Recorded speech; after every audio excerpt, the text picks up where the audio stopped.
Bienvenida o bienvenido. Hoy nos metemos en un tema, bueno, complejo, pero muy importante. ¿Cómo se actúa en emergencias en plena calle cuando hay fuentes radiactivas de por medio? Eso es. Tenemos aquí unos extractos de guías, de protocolos, que nos marcan un poco el camino a seguir. Exactamente. Vamos a ver esos protocolos que al final están pensados para proteger a todo el mundo, ¿no? Al público y a los equipos que intervienen. Claro, El kit de la cuestión es unificar cómo se responde ante un peligro que no se ve, pero que puede ser grave. Entender por qué se hace cada cosa. entender la lógica, no solo los pasos. Justo, ¿cuáles son las medidas clave? Perfecto. Pues vamos a desgranarlo. Si te parece, empezamos por lo básico, los principios generales, y luego ya nos metemos en esos dos casos prácticos que comentan los documentos. Un paquete sospechoso que aparece en la calle y un accidente de tráfico con material radiactivo. Perfecto.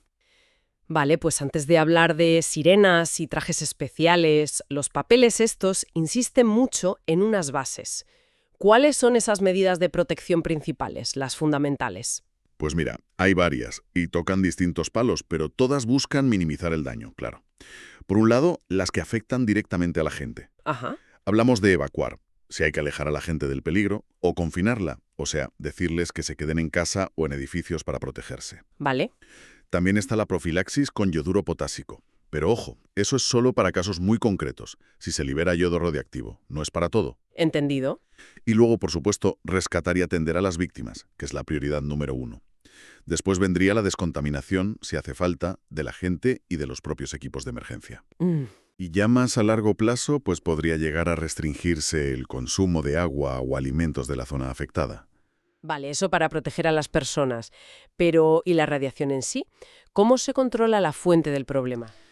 Ahí ya entramos en lo más técnico. Es vital el control dosimétrico, o sea, medir cuánta radiación hay si la gente o los equipos se han contaminado. Medir, medir y medir. Exacto. Y a partir de esas medidas se delimitan zonas. La famosa zonificación. Zona caliente, templada, fría. Para controlar quién entra y quién sale. Vale. Siempre que se pueda, y sea seguro claro, se intenta aislar la fuente. O ponerle un blindaje, algo que pare la radiación. Como taparla, digamos. Algo así, sí. Luego se hace una caracterización radiológica, que es como hacer un mapa de la radiación en la zona. Y al final, pues gestionar los residuos que se generen y planificar cómo descontaminar todo. Veo que también hablan de controlar los accesos, claro, y de registrar a la gente que ha estado expuesta. Supongo que para un seguimiento médico después, ¿no? Justo, para eso es. Y también la atención psicosocial, que en una situación así de estrés es fundamental. Desde luego. Y la comunicación. Informar bien a la población, a los medios. Parece un puzzle, pero la coordinación entre todos es, bueno, es que es la clave. Totalmente. Por eso las guías insisten tanto en unificar criterios. O sea, que todo el mundo sepa a qué niveles de radiación hay que hacer qué cosa. Los niveles de intervención que llaman. Eso es. Y hasta qué dosis se puede asumir para un bombero o un sanitario en una situación límite, para salvar una vida. Y sobre todo, seguir unos principios básicos que son sagrados. ¿Y cuáles son esos mandamientos, digamos, de la emergencia radiológica? Pues son 4 pilares. El primero, salvar vidas es la prioridad absoluta. Si hay un herido, se le atiende ya. La sospecha de radiación nunca puede retrasar eso. Importantísimo. El segundo, reducir la exposición. Las 3 reglas de oro. El menor tiempo posible cerca de la fuente, la mayor distancia posible. Alejarse todo lo que se pueda. Exacto. Es la mejor protección. Y usar blindaje, cualquier cosa que se interponga entre la fuente y tú. Tiempo, distancia, blindaje. ¿Vale? Tercero, evitar contaminarse. Ni por fuera, en la piel o la ropa, ni por dentro, respirando o tragando algo. Para eso están los EPIs, los equipos de protección. Los trajes y mascarillas. Correcto. Y cuarto, registrar siempre los datos de la gente que ha podido estar expuesta, para poder hacerles un seguimiento.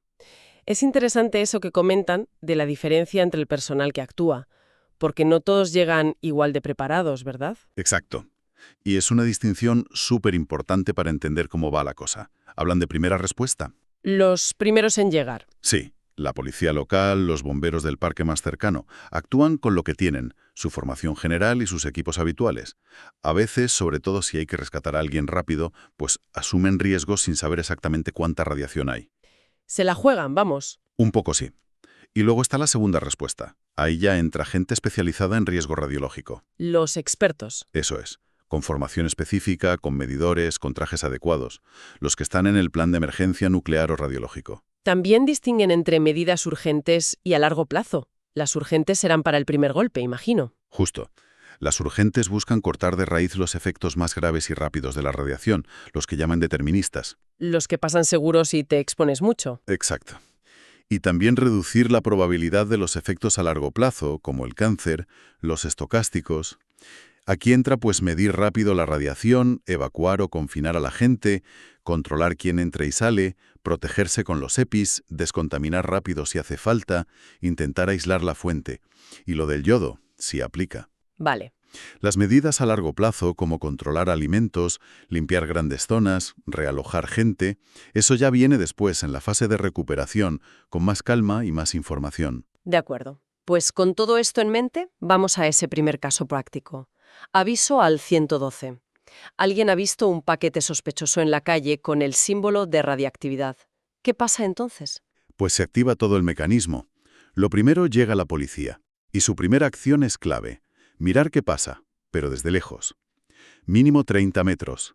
Nada de acercarse a tocar. Prudencia máxima. Total. Y acto seguido montan un perímetro de seguridad bien amplio, a unos 100 metros. Esa es la zona fría. Su trabajo ahí es que no entre nadie. Localizar a la gente que haya podido estar cerca del paquete, decirles que se queden por allí confinados, si pueden darles una mascarilla, mejor. Por si acaso. Claro. Tomarles los datos, fundamental para luego, y dejar libres los accesos para que lleguen los demás equipos. Vale.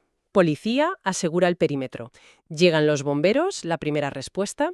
¿Qué hacen? Llegan ya preparados, con su equipo de protección completo y el ERA, el equipo de respiración. Para no respirar nada raro. Eso.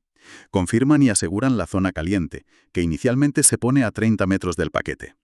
Si dentro de esa zona hay víctimas, la prioridad es sacarlas. Ya. Rescate urgente. Urgente.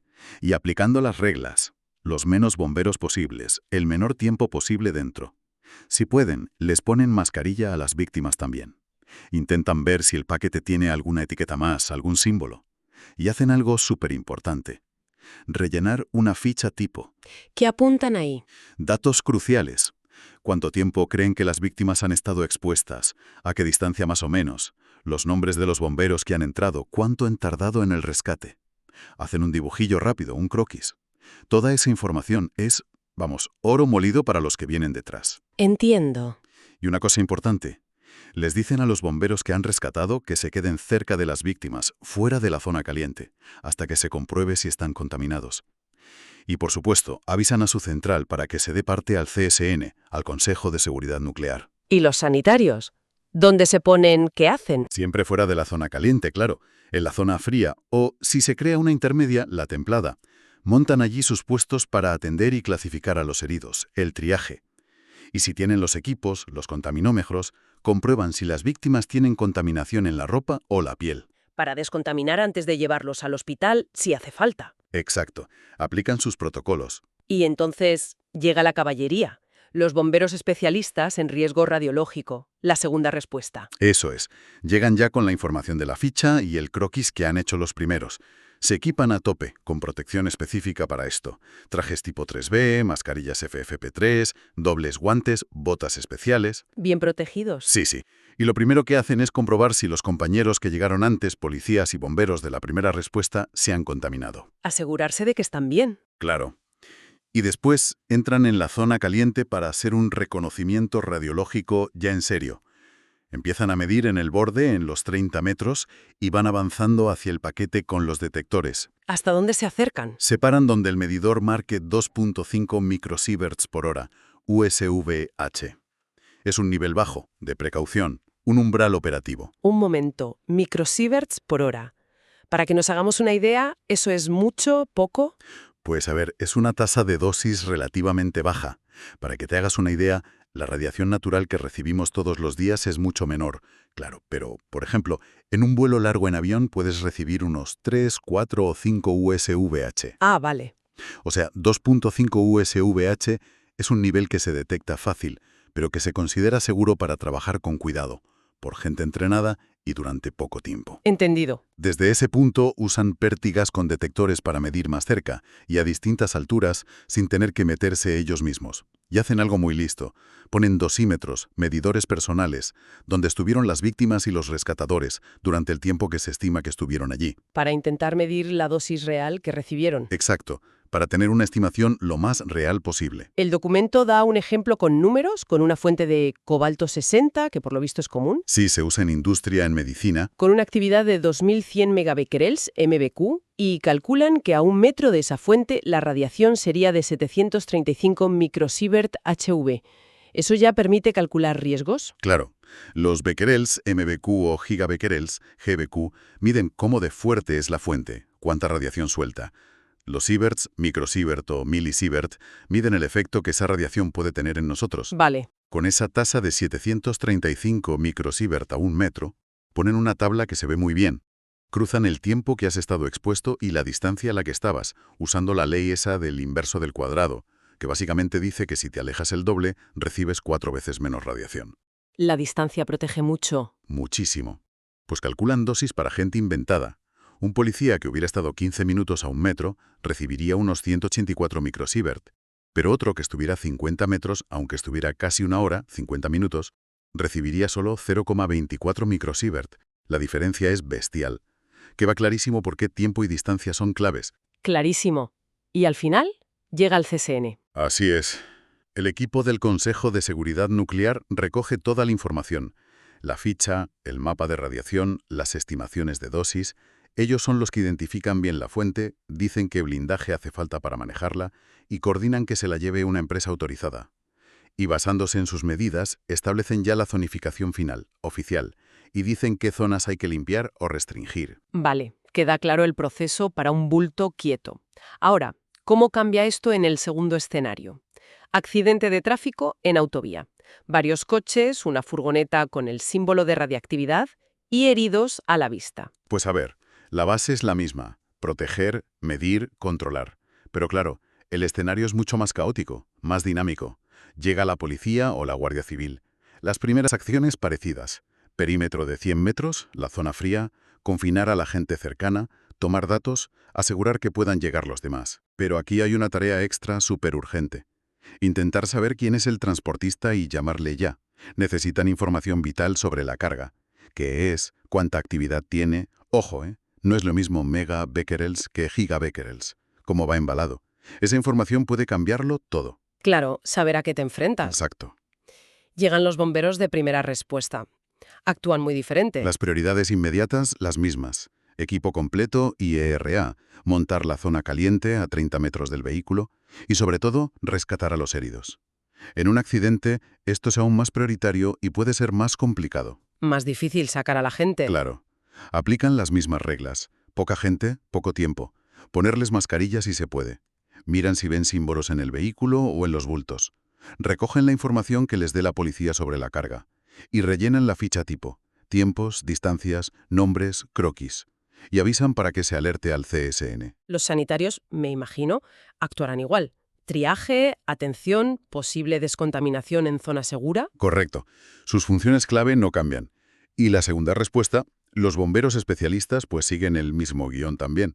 Comprobar si los primeros se han contaminado, entrar en zona caliente con la protección adecuada, hacer el mapa de radiación y contaminación. Avanzando hasta los 2,5 milisieverts por hora. Eso es, usando pértigas si hace falta. Intentar estimar las dosis poniendo dosímetros donde estuvieron las víctimas y los rescatadores. Y preparar toda la información para el CSN. Aquí el ejemplo numérico es diferente. Ponen una fuente también de cobalto 60, pero mucho más potente. 35 gigabecquerels, GBQ. Esos son 1000 veces más becquerels que en el otro caso. 1000 veces más, Y calculan una tasa de dosis a 1 metro de 12,25 milisieverts por hora, MSH. Ojo, que pasamos de micro a mili. Exacto. Y esa diferencia de micro a mili es fundamental. 1 milisievert son 1000 microsievert. Pasar de 735 microsievert a 12,25 milisievert, o sea, 12.250 microsievert, a la misma distancia, a 1 metro, significa que la radiación es muchísimo más intensa. Buf, muchísimo más. Y eso tiene consecuencias enormes. Por ejemplo, calculan que ese límite operativo de 2,5 microsievert ya no estaría a unos pocos metros, estaría a unos 70 metros de distancia. ¿70 metros? Sí, la zona caliente sería gigante en comparación con el primer caso. 70 metros. Sí, Eso cambia totalmente la escala de todo. El riesgo para cualquiera que se acerque. totalmente. Y se ven las dosis que calculan en su tabla de ejemplo. Para tiempos y distancias parecidas, las dosis son mucho más altas. Un rescatador que estuviera solo 5 minutos a 1 metro de esa fuente recibiría 1,02 milisievert. 1 milisievert en 5 minutos. Eso es más de la dosis que recomiendan para el público en todo un año por radiación artificial, ¿no? Efectivamente. Y si alguien estuviera 2 horas a esa distancia, acumularía 24,5 milisievert. Eso ya es una dosis considerable, que empieza a acercarse a los límites anuales para trabajadores profesionales. Es una forma muy clara de ver cómo la actividad de la fuente, los becquerels, y el tiempo y la distancia determinan el riesgo real, los sieverts. Precisamente. La llegada del CSN y lo que hacen al final es parecido en concepto. Recoger la info, identificar la fuente, ver cómo está, se ha roto el blindaje en el golpe, planificar cómo intervenir y llevársela de forma segura. Pero la zonificación final será mucho más amplia. Igual la zona fría segura, por debajo de 0,3 microsieverts por hora, hay que ponerla a 200 metros o más en vez de los 100 iniciales. Hemos visto procedimientos muy detallados para un riesgo invisible. Desde esa primera llamada hasta que se retira la fuente, cada paso parece supermedido para proteger vidas y controlar el peligro de forma coordinada. Sí, y lo realmente interesante es ver cómo se intenta, estandarizar la respuesta ante algo que, de entrada, no sabes bien qué es. Hay siempre una tensión, ¿no?, entre la urgencia de actuar, sobre todo para salvar vidas, que es lo primero. ¿Siempre lo primero? Claro, y la necesidad de gestionar un riesgo radiológico, que pide medir, evaluar, ir con cuidado. La clave del éxito, como se ve en estos protocolos, está en que todo fluya bien. La coordinación, la información que pasa de unos a otros. Policía, bomberos, especialistas, sanitarios, CSN. Esa ficha tipo, los mapas, son herramientas vitales. Vitales, sí. Oye, y todo esto deja una pregunta en el aire. Si estos son los protocolos y los riesgos que se calculan incluso en intervenciones que se consideran controladas, ¿cómo afecta esto a cómo vemos el transporte de estos materiales por las carreteras todos los días? Buena pregunta. Y por otro lado, ¿qué supone esto para la preparación mental de esos equipos de primera respuesta? Los que tienen que decidir en minutos, muchas veces sin tener todavía el mapa completo de la radiación. Sí. Sin duda algo en lo que pensar.